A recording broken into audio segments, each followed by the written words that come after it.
Welcome back. स्वागत है मित्रों आपका हमारे यूट्यूब चैनल टीचर इंडिया पर। एक लंबे समय बाद वीडियो बना रहे हैं। कुछ ऐसे सरकमस्टेंसेस परिस्थितियां थी जिसकी वजह से नहीं आ पाए। फिर से आपके लिए हम हाजिर हैं। इतिहास का वो टॉपिक जो चल रहा था, वैदिक सभ्यता वैदिक संस्कृति का काल जो चल रहा था, उसी में आगे बढ़ाएंगे। अतीत का चलचित्र इस सीरीज का नाम दिया था और इस सीरीज में हम लोगों ने वैदिक काल में आर्यों का आगमन, आर्यों का आक्रमण से लेकर के हमने बातचीत कर लिया था। कहाँ तक के बातचीत किया था? वेदों की बातचीत कर लिया था। ऋग्वेद, यजुर्वेद, सामवेद और अथर्ववेद, इनकी स्टडी कर लिया था। इनके आरण्यक, इनके उपनिषद, अध्ययता, इन सब की बातचीत कर लिया था। अब बातचीत करेंगे वैदिक कालीन नदियों की। तो एक जैसे कि शेर सुनाते हैं, एक शेर सुनाते हैं, फिर शायद शुरू करते हैं अपनी क्लास को। तो किसी के दुख में रो उठूं कुछ ऐसी तर्जुमानी दे, किसी के दुख में रो उठूं कुछ ऐसी तर्जुमानी दे, मुझे सपने न दे बेशक मेरी आँखों को पानी दे, मुझे तो चिलचिलाती धूप में चलने की आदत है, मेरे मौला मेरे शहर को शामे सुहानी दे। देखते हैं आगे, उसी क्रम में हम बातचीत करते हैं। अच्छा, पहले एक आवश्यक काम, लाइक शेयर सब्सक्राइब, वो तो आप करते ही हैं, ठीक है, कोई बात नहीं। बातचीत कर रहे हैं। सबसे पहले हम ऋग वैदिक टाइम की नदियां जो थी,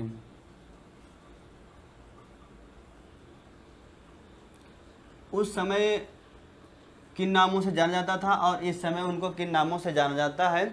ये एक नदी थी कुभा, कुभा नदी थी, इसको आज हम काबुल कहते हैं। एक कुरुमु थी, इसको कुर्रम बोलते हैं या खुर्रम। इसके बाद में एक नदी थी वितस्ता। वितस्ता कौन सी नदी थी? ये तो इम्पोर्टेंट नदी है जम्मू कश्मीर की, झेलम। इसके बाद परुष्णी, परुष्णी था, रावी नदी को बोलते थे, आज इसको रावी नदी के नाम पर जानते हैं। सतुद्री, सतलज को बोलते थे। विपाशा, ये विपाशा वसु नहीं है, ये नदी थी, इसको अब हम व्यास नदी के नाम से जानते हैं। ये सारे क्वेश्चन है। अस्किनी को चिनाब नदी कहते हैं, अस्किनी को चिनाब नदी बोलते हैं। और एक इंपॉर्टेंट नदी थी, दिख रहा होगा शायद यहीं पे, सदा नीरा, इसको गंडक बोलते थे, गंडक। तो कौन कौन से नदी हो गए हमारे पास? काबुल, जिसको कुभा बोलते थे, कुर्रम नदी, जिसको कुरुमु बोलते थे, झेलम वितस्ता बोलते थे, रावी को परसुणी बोलते थे, सतलज को सतुद्री बोलते थे, व्यास को विपाशा बोलते थे और चिनाब को अस्किनी बोलते थे, सदानीरा बोलते थे, गंडक को। ये हमारी वैदिक कालीन नदियाँ थीं। इन्हीं नदियों की बार बार चर्चा मिलती है। इसका मतलब ये है कि इन्हीं नदियों के पास में इस सभ्यता का, इस संस्कृति का विकास हुआ, क्योंकि जो चीज़ें ज़्यादा नॉलेज में रहती हैं लोगों को, इसका मतलब है वो उनके कांटेक्ट में है, टच में है। दक्षिण भारत की नदियों का जिक्र नहीं मिलता है, इधर पूर्वी भारत की नदियों का जिक्र नहीं मिलता है। इसका मतलब आर्य लोग बसे तो पहले किस, इन्हीं के आसपास वाले क्षेत्रों में इनकी बसावट देखने को मिलती है। तो आई होप ये इम्पॉर्टेंट है। स्क्रीन शॉट लेना चाहते हैं स्क्रीन शॉट ले सकते हैं। आगे हम बातचीत करते हैं। अगला जो टॉपिक है इसका, 10 राज युद्ध।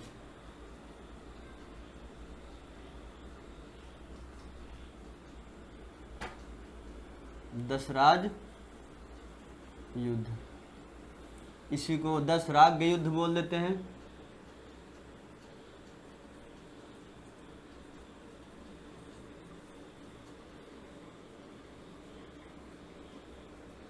दस राग युद्ध या 10 राज युद्ध, ये पहले बता देते हैं इसके इंपॉर्टेंट पॉइंट्स। पहली बात तो इसका जो जिक्र है वो ऋग्वेद में है। दूसरी बात, ऋग्वेद में कहाँ पर है? 7वें मंडल में है। कहाँ पर है? 7वां मंडल है, वहाँ पर इसका जिक्र है। तीसरी बात, 10 राज युद्ध इसको बोलते क्यों हैं, कारण की बातचीत करते हैं। ये किस नदी के किनारे लड़ा गया था ये जान लेते हैं, तो ये रावी नदी के किनारे लड़ा गया था, ये देख लेते हैं। परुष्णी, ये सारे के सारे क्वेश्चन बने हैं, पूछे गए हैं। परुष्णी नदी के किनारे अभी बताए हैं। ये परुष्णी नदी किसको बोलते हैं, रावी नदी को बोलते थे पहले, अब इसको रावी के नाम से जानते हैं। बातचीत कर लेते हैं कारण, और ये नाम क्यों पड़ा। देखो, ऋग्वेद का जो 7वां मंडल है वो वशिष्ठ को समर्पित है। वशिष्ठ पुरोहित थे। किसके पुरोहित, उस समय के एक प्रतिष्ठित पुरोहित थे, और एक और प्रतिष्ठित पुरोहित थे जिनको बोलते हैं विश्वामित्र। विश्वामित्र, ऐसा माना जाता है कि राजा सुदास थे। राजा सुदास कौन थे, ये उस समय के एक जन की बात मैं कर चुका हूँ पहले, जो कबीला हुआ करते थे, आर्य कबीला हुआ करते थे, आर्य या अनार्य कबीला होते थे, उनको जन कहते थे। तो उन जनों में से एक जन थे, कौन थे, भरत जन थे। भरत जन थे, और भरत जन के जो हेड हुआ करते थे उस समय राजा थे सुदास। राजा सुदास हेड हुआ करते थे। राजा सुदास ने क्या किया, उनके जन में, उनके कबीले में जो पुरोहित था, वो पुरोहित कौन था, विश्वामित्र पुरोहित था उनके कबीले में। विश्वामित्र पुरोहित था, तो उन्होंने किया क्या, विश्वामित्र को हटा करके वशिष्ठ को बना दिया अपना पुरोहित। अब देखो, पुरोहित का महत्व इतना ज़्यादा क्यों है, क्योंकि धार्मिक प्रक्रियाओं का, धार्मिक मान्यताओं का और पुरोहितों का इतना ज़्यादा हस्तक्षेप था शासन प्रशासन में और व्यवस्था में, राजपाट में इतना ज़्यादा हस्तक्षेप था, इतना ज़्यादा योगदान था, उनका वर्चस्व था कि वो जो कहते थे वही होता था। उस समय जो सबसे टॉप पर होता था, जो सबसे टॉप पर होता था, वो क्या होता था, ब्राह्मण होता था। और अगर हम प्रशासन की बातचीत करें तो प्रशासन में जो हेड होता था, राज्य का हेड होता था, वो होता था राजा, जिसको ऋग्वेदिक काल में हम गोपति बोलते हैं। उसको धीरे धीरे हम गोपति वो भूपति हो जाता है, यानी कि जो संपत्तियां थी अब वो स्थायी होने लगती हैं। तो जो राजा हुआ करता था, वो जो गोपत था उस समय का, या भूपत था उस समय का, वो कौन था, वो उस कबीले का प्रधान था। कौन सा कबीला था वो, इसी में सब लिख देता हूँ। भरत कबीला था, और इसके प्रमुख कौन थे, या राजा सुदास। राजा सुदास थे। तो विश्वामित्र को, पहले विश्वामित्र इनके थे पुरोहित, विश्वामित्र को हटा करके किसको बना दिया, वशिष्ठ को बना दिया। अच्छा, और राजा हेड होता था, राजा किसकी बात मानता था, राजा बात मानता था किसकी, पुरोहित की। तो इसका मतलब पुरोहित का उस समय रसूख, उस समय रुतबा हुआ करता था कि हाँ ये पुरोहित हैं तो इनकी बात मानना है, क्योंकि राजा मानता है और राजा की बात पूरी प्रजा मानती है। तो ये हेड, इसका मतलब ये जो पुरोहित हो गया किसी कबीले के राज्य वंश का या राजा का, वो उसको क्या हो गया, वो लगभग सर्वे सर्वा हो गया। विश्वामित्र को हटाया, वशिष्ठ को बना लिया पुरोहित। अब यही बात विश्वामित्र को खटक गई। कहीं भी देखें हम, ये छोटी छोटी सी बातें हैं, जैसे कि हम पद्मावती के सेंस में देख लें, रतन सिंह के सेंस में देखें, अलाउद्दीन खिलजी वाला, वो एक प्रतिशोध था, एक ब्राह्मण का प्रतिशोध था, ब्राह्मण का प्रतिशोध था। यहाँ पर क्या है, यहाँ पर फिर वही बात है, यहाँ पर भी पुरोहित का प्रतिशोध है। तो इस व्यक्ति ने, जो पुरोहित था वहाँ का विश्वामित्र, इस व्यक्ति ने किया कि अच्छा, अभी तक हमारे बताए में सब चल रहे थे, तब तो ठीक था, राजपाट सब किए हो, राजा बन गए हो, तुम हमको हटा के वशिष्ठ को ले आए, ठीक। तो इस व्यक्ति ने किया क्या, इकट्ठा किया लोगों को इकट्ठा किया, जनों को इकट्ठा किया, और उन जनों में से 5 थे आर्यजन और 5 थे अनार्यजन। आर्यजन वो जो आए थे इस संस्कृति में, अनार्य जो यहाँ पहले मौजूद थे वो आए, मिला करके 10 कबीले इकट्ठा हो गए, 10 जन इकट्ठा हो गए। वो आर्य पंचजन, पंच आर्यजन या पंचजन ही बोलते हैं उनको, वो पंचजन। और वो अलग से जो गैर आर्य हैं या अनार्य हैं, उन राजाओं को इकट्ठा किया। इकट्ठा करने के बाद में क्या किया, समूह बना लिया। अब कबीले कितने हो गए, 10 कबीले हो गए और 10 राजा हो गए। एक तरफ लड़ाई किसकी हो गई? लड़ाई शुरू हो गई भरत राजवंश की, भरत कबीला वर्सेस किसकी हो गई? 10 राजाओं की। एक तरफ भरत कबीला हो गया, दूसरी तरफ 10 राजा हो गए। 10 राजा हो गए, इन 10 में से 5 आर्य थे और 5 अनार्य थे। ये युद्ध लड़ा गया। ये युद्ध जब लड़ा गया तो भारत के जो प्रमुख थे, भरत जन के जो प्रमुख थे, वो प्रमुख क्या हो गए? वो सुदास थे। और सुदास ने युद्ध लड़ा रावी नदी के किनारे, परशुनी नदी के किनारे। और इस युद्ध में ये माना जाता है कि सुदास ने इन 10 राजाओं को हरा दिया युद्ध में। वो 10 राजा मिलकर के नहीं हरा पाए, उसने हरा दिया। ठीक है, जब ये हरा दिया तो इनका एक वर्चस्व बन गया, इनका ये वर्चस्व बन गया और ये पराजित हो गए। विश्वामित्र काम खत्म हो गया, वशिष्ठ उनके हेड हो गए। ये इस युद्ध का जिक्र कहाँ पर है? ऋग्वेद के 7वें मंडल में। कहाँ लड़ा गया? परशुराम नदी किनारे। 10 राजाओं ने पार्टिसिपेट किया था एक पक्ष में, इसलिए इस युद्ध को हम 10 राज्य युद्ध या 10 राज युद्ध बोल देते हैं। ये मोस्ट इंपॉर्टेंट है। आई होप इसकी PDF या फोटो लेना चाहते हैं तो ले सकते हैं। और बातचीत करते हैं आगे, इसके आगे का क्या विकास हुआ ये देखते हैं।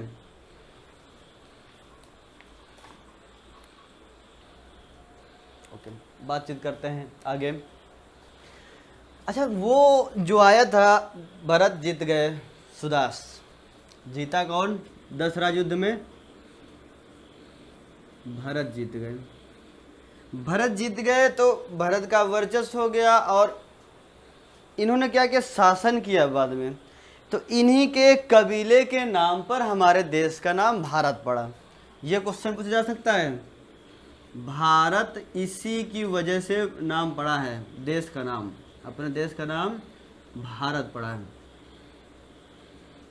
किस वजह से पड़ा है? इस कबीले की वजह से पड़ा है। भरत कबीला था, उसने 10 राज युद्ध लड़ा था, ऐसा जिक्र माना जाता है। और उसमें विजयी रहा है कबीला, सुदास जीत गए थे और इनकी वजह से हमारे देश का नाम भारत पड़ा। ठीक, जो कबीले थे, जो अन्य पंच जन थे वो कबीले थे, आर्य थे, 5 अनार्य थे। इन कबीलों में से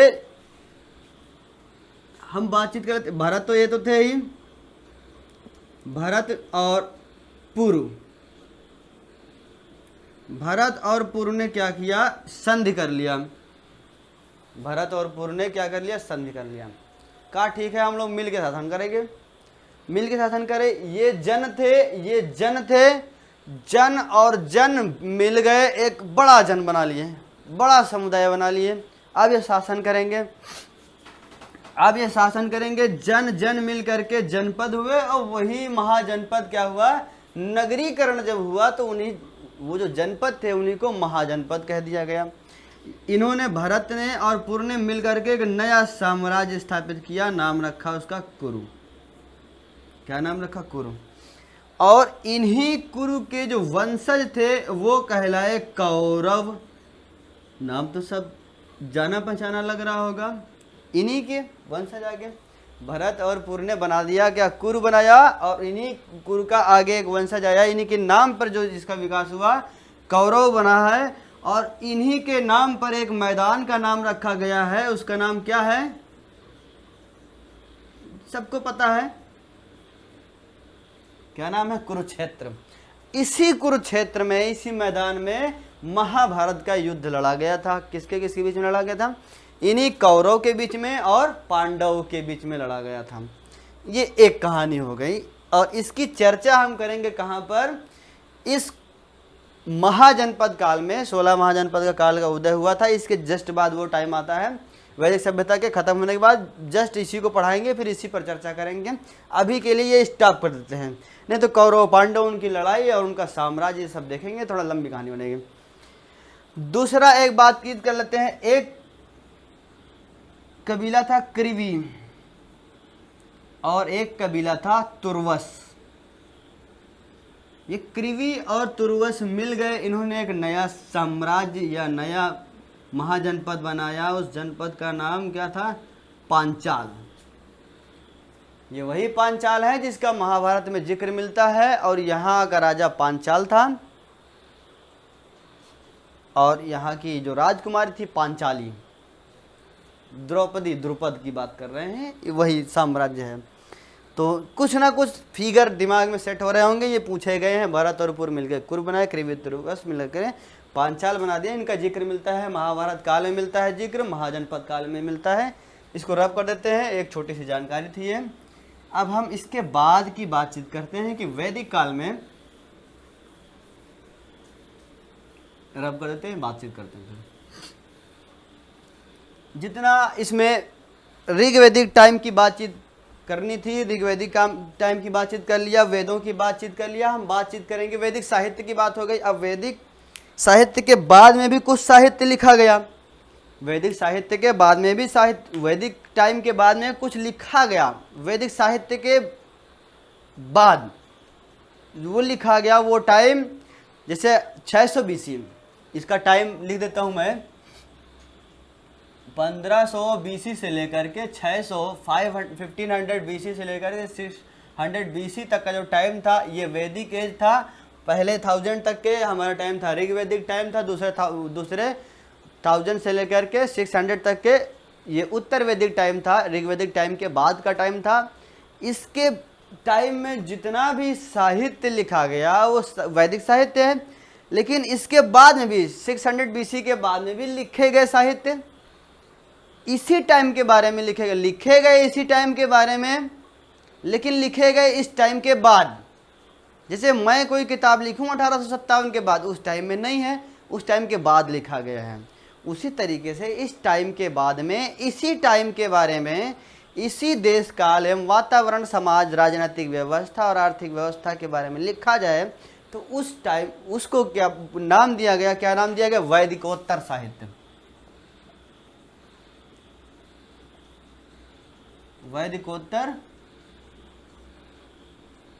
साहित्य, वैदिकोत्तर साहित्य नाम दिया गया। वैदिकोत्तर साहित्य में हम जिसकी बात करेंगे, वेदांग आएंगे, स्मृतियां आएंगी और पुराण आएंगे, महाकाव्य आएंगे, उपवेद आएंगे। वेदांग, स्मृति, स्मृतियां कर देते हैं, और पुराण, महाकाव्य, उपवेद, इन सब की मैं चर्चा करता हूं एक एक सीरियल लेकर के। सबसे पहले हम वेद की बातचीत कर लिए थे, वेदांग की बातचीत करेंगे। तो वेदांग, तो मैं इसको शुरू करता हूं, फिर इसको रब करता हूं। सबसे पहले वेदांग से शुरू करते हैं। है क्या वेदांग? जिसका नाम है वेद धन अंग, वेद प्लस अंग, वेदांग हो गया। यानी कि ये वेदों के ही अंग माने गए नाम के हिसाब से। वेदों को समझने के लिए जिन ग्रंथों की रचना की गई, उनके अनुषंगी के रूप में उनको हम वेदांग कह देते हैं। वेदांग 6 तरीके के,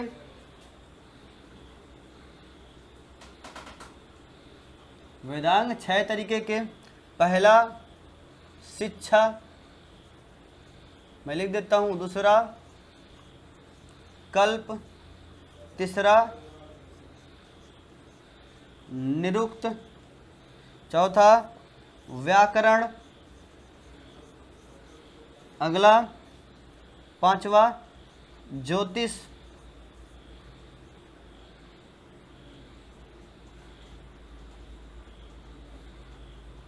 छठवां छंद।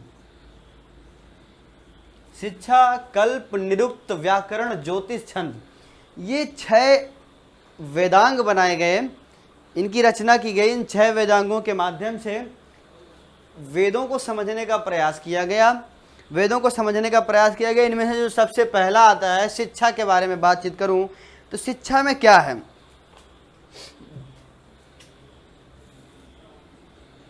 आज के समय में जो शिक्षा का अर्थ है वो व्यापक है, ज़्यादा व्यापक है। उस टाइम पे जो शिक्षा का अर्थ था वो इतना था कि जो वेद हैं उनके शुद्ध उच्चारण के लिए जो प्रावधान किए गए, नियम कानून बनाए गए, उसके लिए था ये किसके लिए था? शुद्ध उच्चारण हेतु।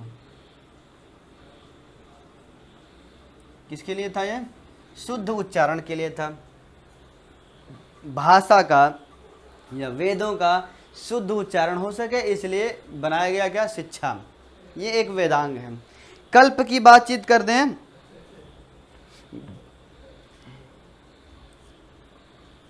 देखो वेद था तो जो वैदिक समय था, वैदिक समय में कर्मकांड थे, कर्मकांड थे। कर्मकांडों को संपन्न करने के लिए कौन कौन सी विधि अपनाई जाए, कौन कौन से तरीके अपनाए जाए, किस तरह से उनका संपन्न किया जाए, इसके लिए जिस वेदांग की रचना की गई उसको क्या बोलते हैं, उसको कल्प बोलते हैं।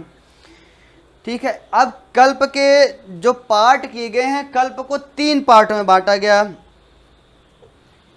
इसी कल्प को 3 पार्टों में बांटा गया। एक था स्रोत सूत्र, दूसरा था गृह सूत्र और तीसरा था धर्म सूत्र। ठीक। तो मैं सबसे पहले जिसको कल्प को 3 पार्टों में बांटा गया है, कुछ किताबों में 4 पार्ट दे देते हैं। मैं बताता हूँ 4 पार्ट कैसे बना देते हैं, अभी बातचीत करते हैं। तो जो स्रोत सूत्र था, इसमें क्या था, ये यज्ञ से संबंधित था। किससे संबंधित था, यज्ञ से संबंधित था। स्रोत सूत्र को यज्ञ से संबंधित माना गया है। और इसी का एक खंड था शुल्व सूत्र। इसी का एक खंड था, वो कौन सा था, शुल्व सूत्र था। इस शुल्व सूत्र की रचना की गई जब, तो इसमें वैदिक जो यज्ञ वेदी होती थी, वैदिक यज्ञ वेदी थी, उनका निर्माण किस तरह से करना है, कौन सी ज्यामिति विधि लगाना है,